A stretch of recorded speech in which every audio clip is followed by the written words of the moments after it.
Let's shift gears. You heard Wayne Larrivee a moment ago talking about he felt without a doubt at the end of last season the Detroit Lions were the best team without question in the NFC North. They went into that last game playing at Green Bay. Everybody was hoping it would mean a winner-take-all kind of thing. Didn't play out that way. It was for Green Bay. The Lions beat them up. Justin Rogers been covering the team for a long, long time up in Detroit. Justin, how are you, young man? Everything well with you? I'm doing well. Thanks for having me. Absolutely. Let's get right to it. We like to ask the questions, where you been, where are you now, where are you going? Last season, so much to talk about with this Detroit team. What are the things that stand out to you about the season the Lions had last year? Well, I think it starts with the offense, right? You go from 2021, where I was standing in training camp talking to another reporter, and I said, this might be the worst offense in the NFL, and really wasn't a whole lot better than that. They make some modest changes, I think, to the group, but the biggest one being the offensive coordinator, bringing in Ben Johnson or promoting Ben Johnson from within, and the thing really took off, and they went from one of the worst offenses in the NFL to one of the best. Turned Jared Goff into the Pro Bowl caliber quarterback he was in Los Angeles in 2017, 2018. Continued to maximize the talents he did have on the roster, and I think lead to continued optimism with that group going into this upcoming season. They have the big run near the end of the year. I have always said I'm not sure at the end of the day there is a better fan base when you consider this franchise has not won a playoff game, not one, going all the way back to 1999. And yet the crowds that show up, great stadium, phenomenal fan base, cynical, of course. Why wouldn't you be? But what has Dan Campbell done besides them playing well and winning some games? But just his personality and that kind of thing. He seems like he's just really given a shot in the arm to all Lions fans. Is that fair to say? Yeah, he comes in with the introductory press conference, the kneecap biting that garnered a lot of national attention, and that was a 20, 30-second clip from what was an hour-long press conference where he brought a consistently high level of energy. But I think the thing that really stands out about Dan Campbell is his genuineness. There's no pretense about this guy. There's nothing fake about what he's presenting, what you saw on Hard Knocks, what you saw in that press conference. He's a little dorky, a little bit of, I guess he presents himself like a meathead, but he's honest, he's caring, he's straightforward with his guys, and he brings a unmistakable passion that makes guys want to rally to be around him. I think the other thing that's unique about Dan Campbell is we talk a little bit about the Lions and their history and their failures, and most people that come in here acknowledge that the history exists, but they don't embrace it because they don't feel obligated to. It's not their problems. The Lions lost for the 5 or 6 decades before they got here, and fans don't always want to hear that. They want somebody to feel their pain, whether they were there or not. They want that empathetic quality. And, Campbell, having played here, 15 years before he signed on as a coach, but he has this sense, that empathy for what the fans feel. And he's embraced the Lions' negative history and used it as a motivational tactic. The players on this roster know how long it's been since the franchise has won a division. They know how long it's been since the franchise has won a playoff game. There are signs up in the building that kind of acknowledge some of that stuff. And I think it's been a positive that he's used the negative history as motivation for the present. All right, I want to talk about two guys higher up the food chain than Dan Campbell. I've known Chris Spielman for a long time. He was my broadcast partner with Fox for a long time.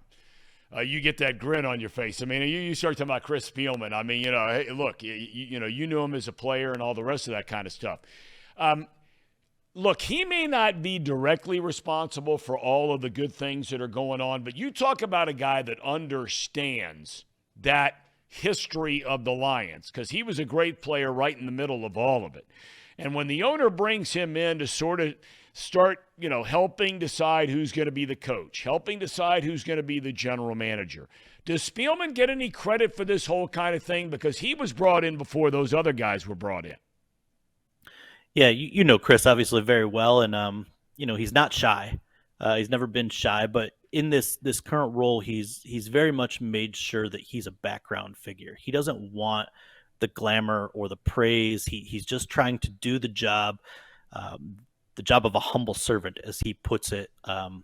Behind the scenes, and was really grateful he gave me the chance to sit down with him a little bit before the combine there in February, and we talked for an hour, and I just kind of caught up on his role. But I think it was a hire that was met with a healthy mix of excitement because of his history with the franchise, the fan favorite that he was, and also skepticism because, for all of his experiences, whether as a player or a broadcaster, it's a different role leading a franchise. And I think we've seen plenty of failed examples, including one in this town, from the broadcast booth to GM that failed miserably. So there's no guarantee in that working. But I think ownership deserves some credit in targeting Spielman and bringing him in to serve as kind of a cultural liaison, somebody that could set a tone culturally within the organization across all levels of the organization.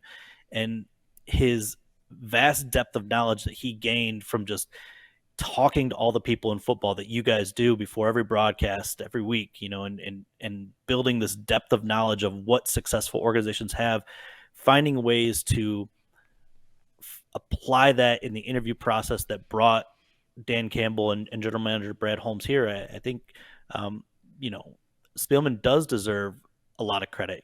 Again, credit goes to ownership for identifying him, but to bring in that voice, that football voice that could bridge a gap that maybe they didn't have, it has looked and proven to be a very smart hire. Okay, then there's Brad Holmes. I'm not sure, you would know better than I do. I'm not so sure how many people looked at him as being a guy that was ready to take on this kind of job. And you mentioned the culture and, is it the chicken or the egg about the whole thing and creating an environment that leads to winning, or does winning create the environment? Holmes has done an incredible job there, and he has not been shy at all about making moves, leading right up just recently to last week, trading away Jeff Okudah. Yeah, I think Holmes came in, I'll admit right now, when I started doing the initial research of candidates when the previous regime was broomed out, Holmes wasn't on my radar. He fit the qualifications, right? He was a top-level guy with a organization that had lots of success, and that's what you look for. But he was probably one that just missed the cut. But what he's done really well was his strength coming into this job. He was a college scouting director for the Rams, and I think we know the Rams' propensity for dealing draft picks. So he sometimes maybe didn't have the best assets in the draft to work with, but had a pretty good and lengthy history with that organization, with helping find talent at all levels of the draft, and that has continued here in Detroit.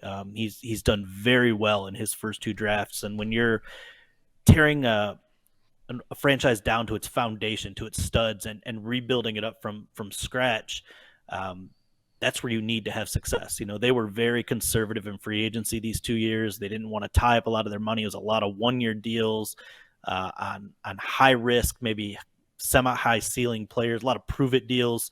But really, the heart of this whole operation has been the draft, and Holmes has done very well. No GM hits on every pick; they don't. But his success rate there, if you were grading it, you could easily say he deserves an A. And so, now the Lions are moving on to this next stage of their rebuild, and they're actually starting to spend some money in free agency.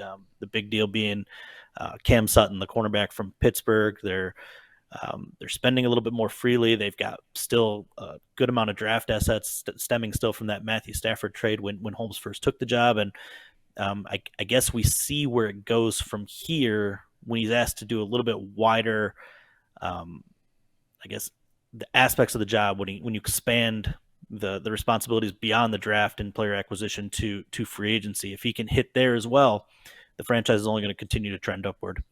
Well, look, they struggled in the secondary last year. That's no secret. Right now, they basically have overhauled that whole thing back there, including moving Okudah, just trading him for what? It was a fifth-round pick, I think it was. So Correct. now all of a sudden, there's reason for optimism if guys come in and play like the back of their quote-unquote bubblegum cards say, okay, Gardner Johnson's been brought in there.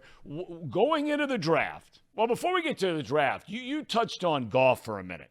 I mean, look, this is a guy who, number one pick in the draft, Rams, whole 9 yards, gets him rolling, blah, blah, blah. They make the deal. The second he walks out the door, Stafford goes out to the Rams. He wins the Super Bowl. Goff comes in. A lot like his career, he's kind of up and down. Do you think that ultimately, or will it depend on his play this year, whether or not they buy into him being the long-term guy? Because he's still a relatively young guy. 28 years old. And so I think the fact that Brad Holmes was heavily involved in scouting Jared Goff, in advising their general manager at the time to trade up to draft Jared Goff, there is a heavy amount of belief that was there before Goff even arrived in the building. It was not seen as a throw-in to the acquisition or the trade with Matthew Stafford. It was not seen ever as a bridge quarterback. I think they genuinely hoped and believed that Jared Goff would snatch the reins as the leader of this franchise and, again, show that Pro Bowl level skill set that he showed early in his career with the Rams. And last year was a struggle, or not last year, but 2 years ago was a struggle, and there were plenty of reasons for that. Again, they tore it down to the studs. They didn't give Goff a whole lot to work with. The offensive line was dealing with multiple injuries that year. Disaster all the way around. Last year, they got the fruits from that trade that they had hoped. Goff had maybe some holes in his resume or skill set that you could point out in terms of how he deals with pressure, or maybe his subpar deep ball. And both of those, I thought he acquitted himself very well last year, and no more so than the 329 consecutive passes he ended the season without interception. So it's always a year-to-year business, especially when a massive contract extension is coming up due here shortly. But I do believe this franchise and Brad Holmes believe in Jared Goff, and I think he's plan A for their future still. David Montgomery is a young man, grew up just right down the road here in Cincinnati. Williams was a guy last year in Detroit. What was it that prompted basically Williams going out and Montgomery coming in? It's strictly the willingness to not be emotionally attached and being prepared to upgrade at any spot at any given time. Jamal Williams was outstanding here for what he was signed to do, culturally, on the field production, locker room leader. He checked every box that was expected of him. And last year, I think, given he had to shoulder a bigger load with DeAndre Swift banged up as he's been much of his career, exceeded those bars in so many ways. And but at the end of the day, there are still, as with every NFL player, there are just limitations in what he can do. And I know Jamal Williams uses interview segments like this and the words that I'm saying as motivation, and I think that's fine. But this is still a guy that has averaged around 4 yards per carry during his career. Not a ton of explosive plays, not a lot of missed tackles, not huge contributions in the pass game. He's that north-south durable workhorse, and there will always, always, always be value for guys in the league that have that skill set, and even more so with guys with Williams' character and leadership ability. But I think a lot of people get hung up on the 17 touchdowns, and 17 rushing touchdowns is remarkable, but it's a stat that's also often a matter of circumstance, right? And you look at the 17, I can't remember the exact number, but 12 or 14 of them came within 2 yards. And so now you're talking about, in baseball terms, RBI is when bases are loaded, right? You're seeing better pitches. It's easier to drive those guys in. It's a matter of circumstance. You still have to get the hit. You still have to run that 1 or 2 yards, but when you're set up to succeed like that and it meshes well with your skill set, it can overinflate a player's value. And Brad Holmes didn't see that. They set a price tag that they were willing to pay for Jamal Williams. They offered it. He didn't like it. They moved on to another player that was willing to accept a contract in that offer, and Dave Montgomery, and that's a better back. There's no question about it in my mind. Talking about a guy that has broke or made as many tacklers miss as anybody since he's been in the NFL. He's a couple years younger. He contributes more in the pass game, and I found one stat that was really interesting is David Montgomery has played more snaps every single season than the maximum that Jamal Williams has played in a season. So he's also more durable, more reliable on a down-to-down basis. And again, going back to Swift, if Swift gets banged up again, as he has the first 3 years in his career, you can trust David Montgomery to fulfill more of the playbook.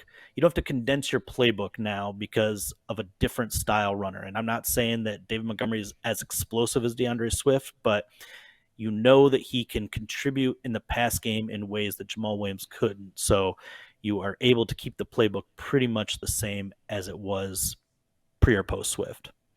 Last question. There have been a lot of stories written lately, people talking about the possibility of Detroit trading up here in the upcoming draft, which will be a week from this Thursday. A, are you buying that? And B, if they don't trade up, what would they be drafting? If they do trade up, what would that mean they're drafting?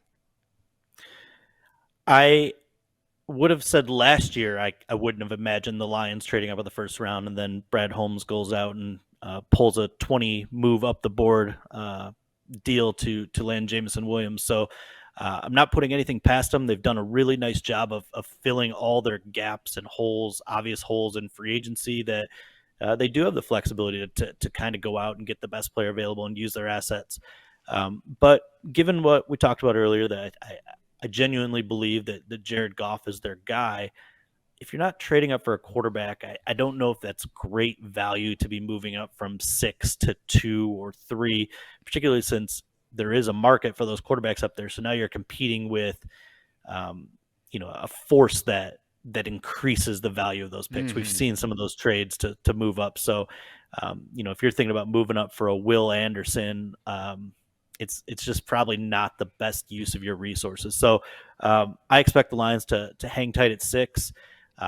Certainly wouldn't be surprised if they move down if the right offer presents itself and one of those quarterbacks is there. But if they hang at 6, I think the two most likely options are they address either the defensive line or continue to address the secondary. I know they overhauled that unit this year. A lot of significant moves, a lot of significant additions, but the reality is Cam Sutton's the only one of consequence that's under contract beyond this year at the cornerback position. So they still have a long-term need there at cornerback. I think it's in play at 6 and 18, just depending on how they feel, what other players are available.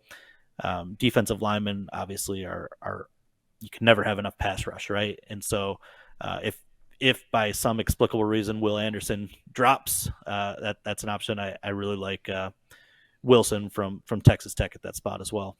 All right. Justin Rogers, kind enough to join us from the Detroit News. We can't thank you enough for your time today, sir. Thanks so much. Of course. Thank you for having me.